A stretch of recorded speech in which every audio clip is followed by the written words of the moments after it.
Hello everyone, welcome to my channel. ఈరోజు మన recipe carrot fried rice. మామూలుగా carrot ఇస్తే అస్సలు తిననని మారం చేసే పిల్లలు కూడా ఇలా ఫ్రైడ్ రైస్ చేసి లంచ్ బాక్స్లో పెడితే ఒక్క ముద్ద కూడా ఉంచకుండా తింటారు, అంత నచ్చుతుంది వాళ్ళకి. ఈ క్యారెట్ ఫ్రైడ్ రైస్ లంచ్ బాక్స్లో పెట్టడానికైనా ఇంకా ఆఫీస్కి వెళ్ళే వాళ్ళకైనా బెస్ట్ ఫ్రైడ్ రైస్. దీనికోసం ముందుగా 5 క్యారెట్లను తీసుకొని వీటిని శుభ్రంగా కడిగి వీటి మీద ఉన్న చెక్కుని తీసేసుకోవాలి. వీటిని ఇలా పెద్ద పెద్ద రంధ్రాల వైపు మాత్రమే తురుముకోవాలి. సన్నని రంధ్రాల వైపు తురిమితే క్యారెట్ అనేది గుజ్జులాగా అయిపోతుంది.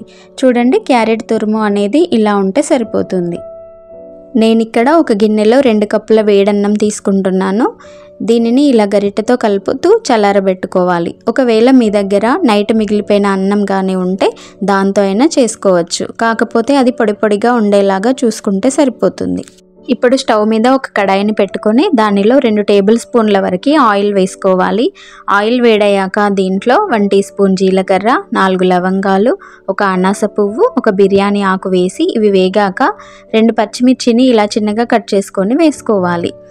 వీటిని ఆయిల్లో బాగా ఫ్రై చేసుకొని పచ్చిమిర్చి బాగా వేగాక దీనిలో 1 కరివేపాకు రెమ్మను వేసుకోవాలి. కరివేపాకు చిటపటలాడాక 1/2 కప్పు పచ్చి బఠానీని వేసుకోవాలి.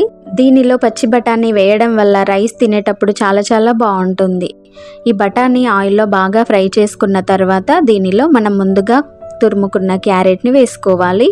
క్యారెట్ని మీడియం ఫ్లేమ్ మీద 4-5 నిమిషాలు వేయించుకుంటే సరిపోతుంది. మరీ ఎక్కువసేపు ఫ్రై చేస్తే క్యారెట్ అనేది గుజ్జులాగా అయిపోతుంది. కాబట్టి ఒక 60% కుక్ అయితే సరిపోతుంది.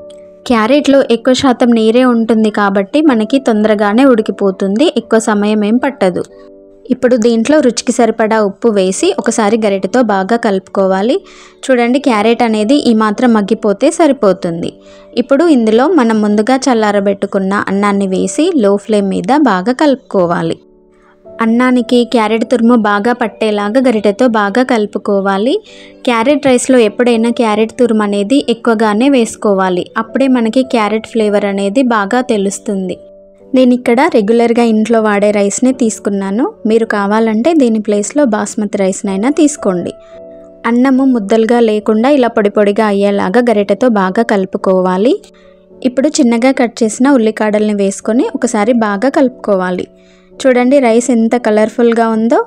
పిల్లలకి ఎప్పుడైనా ఇలా కలర్ఫుల్గా పెడితే ఏదైనా ఇష్టంగా తింటారు. ఇప్పుడు దీంట్లో 1 టీ స్పూన్ సాంబార్ పొడిని వేసుకోవాలి. దీనివల్ల రైస్ అనేది చాలా టేస్టీగా ఉంటుంది.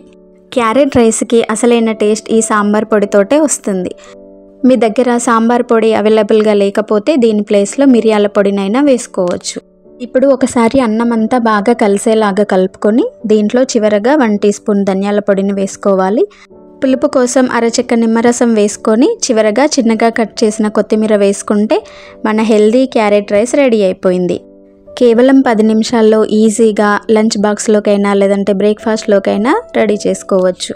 క్యారెట్ ఇష్టపడని పిల్లలైనా పెద్దవాళ్ళైనా ఇలా చేసి పెట్టి చూడండి, ఒక్క ముద్ద కూడా మిగిల్చకుండా తింటారు, అంత నచ్చుతుంది వాళ్ళకి. మీకు ఈ క్యారెట్ ఫ్రైడ్ రైస్ నచ్చిందా? అయితే మీరు కూడా చేసి మీకు ఎలా వచ్చిందో నాకు కామెంట్ రూపంలో తెలియజేయండి. ఛానల్ని సబ్స్క్రైబ్ చేసుకోండి, వీడియోని లైక్ చేయండి, షేర్ చేయండి. Thank you.